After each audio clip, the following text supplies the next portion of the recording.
तो फिल्म की शुरुआत रेमोना के फार्म हाउस को दिखाते हुए होती है, जहां वो अपनी बेटी और बेटे के साथ रहती है।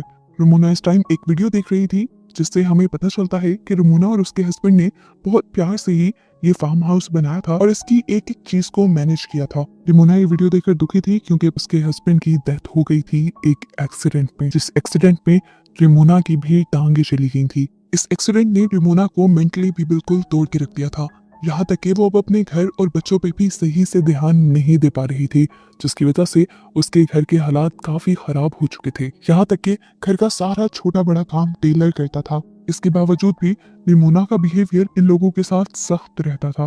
रेमोना रोज उठते ही बस एक चीज कहती है, गिव मी स्ट्रेंथ। फिर जब वो कमरे से बाहर आती है तो देखती है कि टेलर ने ज्यादातर काम तो कर लिया था, लेकिन घर की बहुत सारी चीजें खत्म हो गई थी। घर में लाइट भी चली गई। इन सब बातों के दौरान अचानक से रेमोना नोटिस करती है कि उनके घर के यार्ड में कोई बैठा हुआ था। कोई लेडी थी ये, जो अच्छी तरह ब्लैक कलर के किसी कपड़े से कवर्ड थी। इसे देखकर रेमोना डर गई। उसने अपने दोनों बच्चों को घर के अंदर रहने को कहा और खुद उससे पूछने के लिए गई कि वो यहाँ क्या कर रही है। वो इस लेडी को डराने के लिए ये भी कहती है कि अभी थोड़ी देर में मेरे हस्बैंड आने वाले हैं, अच्छा यही है कि तुम यहाँ से चली जाओ। लेकिन ये लेडी ये कहकर रेमोना को हैरान कर देती है कि तुम्हारे हस्बैंड मर चुके हैं, वो भी एक एक्सीडेंट में, और उसी एक्सीडेंट में तुम्हारी भी ये टांग गई थी। रेमोना को अब उससे डर लगने लगा। वो रेमोना से कहती है, रेमोना आज वो दिन आ गया है जिसके लिए तुम मुझे बुलाती थी, मैं आ गई हूँ। रेमोना जब उसकी बात नहीं समझ पाई तो उसने अपने खून से भरे हुए हाथ दिखा दिए। रेमोना तेजी से डरकर अपनी कार की तरफ बढ़ती है ताकि वो अपनी कार को ऑन करके एटलीस्ट अपने फोन को चार्ज करे और यहाँ पर पुलिस बुला सके। लेकिन अब कार भी स्टार्ट नहीं हो रही थी। डरते हुए रेमोना घर के अंदर आ जाती है तो बच्चे उससे ब्लैक ड्रेस वाली लेडी के बारे में पूछने लगते हैं। वो बच्चों को कुछ भी बताने के बजाय उन्हें डांट कर चुप करवा देती है। बच्चों के सवाल जब खत्म नहीं होते तो रेमोना का गुस्सा एक हद से ज्यादा बढ़ जाता है। वो चीजों को तोड़ने लग जाती है और अपने बच्चों पर भी शाउट करती है, जिसके बाद खड़े होकर वो घर के सभी खिड़कियां दरवाजे लॉक कर देती है। इसके बाद जब वो बैठती है तो उसे अपने टांग के जख्म में दर्द फील होता है। वो देखती है कि वहाँ एक स्टिच निकला हुआ था। रेमोना नोटिस करती है कि वो औरत थोड़ा सा इनके घर के करीब हो गई है। ये देखते हुए वो सोचती है कि वो अपने डॉग चार्ली को घर के अंदर ले आए, लेकिन जब वो बाहर गई तो उसने देखा कि उनका डॉग भी वहाँ नहीं था। लेकिन ये बात उसने बच्चों को नहीं बताई। लेकिन अब इस डर ने उसके गुस्से को और भी ज्यादा भड़का दिया था। वो टेलर को भी एक और मर्तबा डांट देती है, यहाँ तक कि वो अपनी बेटी को थप्पड़ भी लगा देती है क्योंकि वो बार बार आर उल्टा लिख रही थी। रेमोना को एकदम से अपनी गलती का एहसास भी हो जाता है। इतनी बड़ी गलती नहीं थी उसकी बेटी की जितनी उसने सजा दे दी, इसलिए उसने फौरन अपनी बेटी को गले लगा दिया। और जैसे ही उसने शीशे में देखा तो कुछ अजीब हुआ। उसके हाथ में एक चाकू है जो उसने जल्दी से अपनी बेटी के अंदर स्टैब कर दिया। एकदम से वो होश में आई और उसने देखा कि इस टाइम उसकी गोद में एक पिलो था, लेकिन उसने इस पिलो के अंदर चाकू स्टैब किया था। ये उसके पास किस टाइम में आया, उसे किसने पकड़ाया, कुछ याद नहीं। टेलर जब पीछे अपनी मॉम को देखता है तो और भी ज्यादा परेशान हो जाता है। वो जान गया था कि अब उसकी मॉम तो मेंटली स्टेबल नहीं है, तो इस मुश्किल से उसे निकलने के लिए खुद ही कोई रास्ता तलाश करना पड़ेगा। रेमोना अपनी बेटी को लेकर रूम में चली जाती है और वो चुपके से घर से बाहर निकल जाता है। वो गाड़ी के जरिए अपने साथ वाले फार्म हाउस में जाकर वहां से मदद लाना चाहता था, लेकिन कार तो पहले भी नहीं चली थी। कुछ देर में रेमोना भी उसे ढूंढते हुए यहाँ पर आ जाती है और उस पर बहुत ज्यादा गुस्सा होती है। तेजी से वो उसे घर के अंदर भी ले आई थी, लेकिन अब टेलर को भी गुस्सा आ गया था क्योंकि वो जान गया था कि उनका डॉग चार्ली बाहर नहीं है और रेमोना कुछ उनसे छुपा रही है। टेलर अब अपनी मॉम से कहता है, आपसे कुछ नहीं होगा, मैं ही इसे हैंडल करूंगा। ये कहकर वो गुस्से में एक रूम में चला गया जहां पर उसकी डैड की चीजें थी और यहाँ पर उसने एक गन उठा ली। रेमोना उससे आकर लड़ने लगी, ये क्या कर रही हो तुम, उसे वापिस रखो। और इनकी बहस के दौरान हमने बाहर ब्लैक लेडी को देखा, वो इनके घर के और करीब आ गई थी। अब टेलर गुस्से में गन लेकर बाहर जाता है और इस ब्लैक लेडी के ऊपर गन तान देता है और उससे कहता है, जल्दी से निकल जाओ मेरी प्रॉपर्टी पे से। औरत टेलर से डरती नहीं बल्कि अपना वेल उठाकर कहती है कि तुम्हारी मॉम ने आज तक तुमसे झूठ बोला है।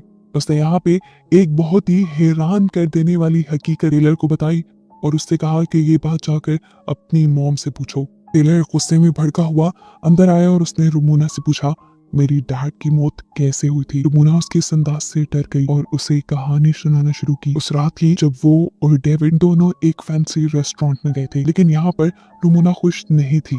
उसे फार्म हाउस में रहने का बिल्कुल मजा नहीं आ रहा था क्योंकि यहाँ पर बहुत सारे काम करने पड़ते थे। हालांकि यहाँ पर भी डेविड उसी की ख्वाहिश पर शिफ्ट हुआ था। सिटी की 9 to 4 वाली जॉब और उसके बाद घर की लाइफ उसे बोर लगती थी। अब जब सब यहाँ पे आ गए थे, सब यहाँ सेटल हो गए थे, खुश थे, तो एक रुमोना ही नाखुश थी। अब वो यहाँ से भी कहीं और शिफ्ट करना चाहती थी, लेकिन डेविड साफ मना कर देता है क्योंकि इतनी जल्दी शिफ्टिंग और सबका सेटल होना पॉसिबल ही नहीं। इनकी अच्छी खासी बहस होती है और ये लोग इसके बाद होटल से निकल जाते हैं। दिखाया जाता है कि डेविड नहीं बल्कि उस रात रुमोना ही कार ड्राइव कर रही थी। उसे अपने पीछे इसी ब्लैक लेडी का शेडो दिखाई दिया उस रात, जिसकी वजह से उसका ध्यान भटक गया और उनका एक्सीडेंट हो गया। हालांकि उसने तो बच्चों को ये झूठ बोल रखा था कि उस रात गाड़ी डेविड ड्राइव कर रहा था और उसी की वजह से एक्सीडेंट हुआ। टेलर ये हकीकत जानकर बहुत ज्यादा दुखी हो जाता है, टूट जाता है। उसके अंदर भी नेगेटिविटी ज्यादा होने लगती है और ऐसे बाहर बैठी हुई लेडी का असर इनके घर पे और ज्यादा होने लग जाता है। और इस दौरान हमें दिखाया गया कि इस लेडी का शैडो बड़ा होता जा रहा था। इस औरत के शैडो से बचने के लिए ये सब लोग एटिक में चले जाते हैं, लेकिन एटिक में भी वो ब्लैक लेडी अपने शैडो के जरिए रुमोना की छोटी बेटी को अपनी तरफ खींच लेती है। ये लोग उसे पकड़ते भी हैं, लेकिन वो लड़की तेजी से खींची जा रही थी। तब टेलर जल्दी से जाकर उस विंडो को ही ढक देता है, जिसके जरिए वो ब्लैक लेडी रुमोना की बेटी को कंट्रोल कर रही थी। और विंडो को कवर करने के बाद उसकी बहन छूट जाती है, लेकिन इसके बाद भी वो एंटिटी खामोश नहीं बैठी थी। वो इनके घर की लाइट्स फ्लिकर करके इनके घर की चीजों को गिराकर इन्हें डराती है और फिर रुमोना पर हावी हो जाती है, उसे पोसेस कर लेती है। हावी होते हुए ऐसा सीन दिखाया जाता है जैसे रुमोना और ये एंटिटी एक साथ मिल गए हैं। वो एंटिटी अब रुमोना की बेटी को गले लगाती है और वो भी गायब हो जाती है। टेलर अपनी आंखों से देखता रहा और कंफ्यूज हो गया। वो अकेला ही यहाँ खड़ा रह गया था। उसकी मॉम और बहन को इस एंटिटी ने एकदम से गायब कर दिया था। तभी अचानक पीछे से रुमोना अपना लाइटर लिया है यहाँ पर। अब रुमोना और टेलर दोनों मिलकर रुमोना की बेटी को ढूंढने लग जाते हैं और ऐसा करते हुए रुमोना एक ऐसे कमरे में चली जाती है जो कमरा उसे उसका पास दिखा रहा था, जिसमें उसे डेविड भी नजर आया। डेविड काफी खुश नजर आ रहा था और वो रुमोना से कहता है, देखो तुम्हारे पसंद के फूल भी यार्ड में खिल गए। रुमोना अब उसके करीब चली जाती है। एकदम से सीन बदलता है और हम देखते हैं कि डेविड ने उसे मारना शुरू कर दिया। वो उसका गला दबा रहा था और अगले ही पल रुमोना ने अपने आप को ब्लैक ड्रेस में यार्ड में बैठा हुआ देखा, बिल्कुल उस एंटिटी की तरह जो अभी इनके घर के बाहर थी। इस टाइम उसके सामने रुमोना का दूसरा वर्जन आया। ये वो सीन बन गया जब रुमोना पहली मर्तबा इस ब्लैक ड्रेस वाली लेडी से बात करने के लिए आई थी। यहाँ इस सीन में ब्लैक ड्रेस में बैठी हुई रुमोना अपने मुंह से वो ब्लैक कपड़ा, ब्लैक वेल हटाने लगती है और उसके सामने वाली रुमोना अजीब से तरीके से कहती है, वो दिन आ गया जिसका तुम्हें इंतजार था।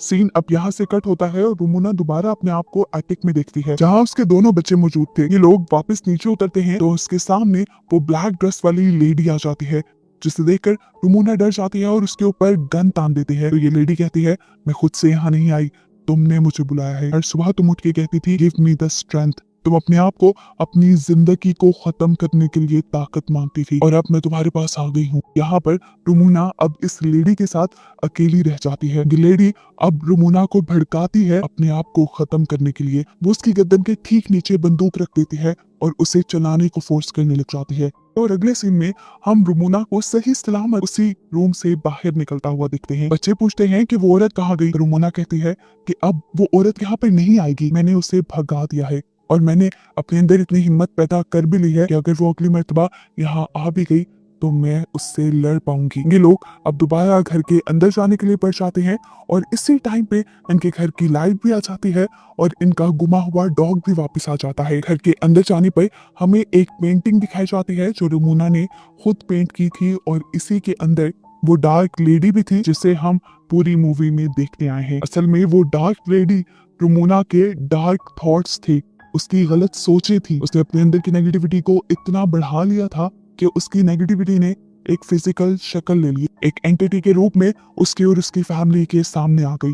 आखिर में जब रुमोना उस कमरे से बाहर निकली तो असल में वो अपनी गलत सोचों से, अपनी नेगेटिविटी से बाहर निकल आई थी, जिसकी वजह से वो एंटिटी भी खत्म हो गई और ये लोग भी सेटल हो गए। और बस इन्हीं को दिखाते हुए ये कहानी यहाँ खत्म हो जाती है।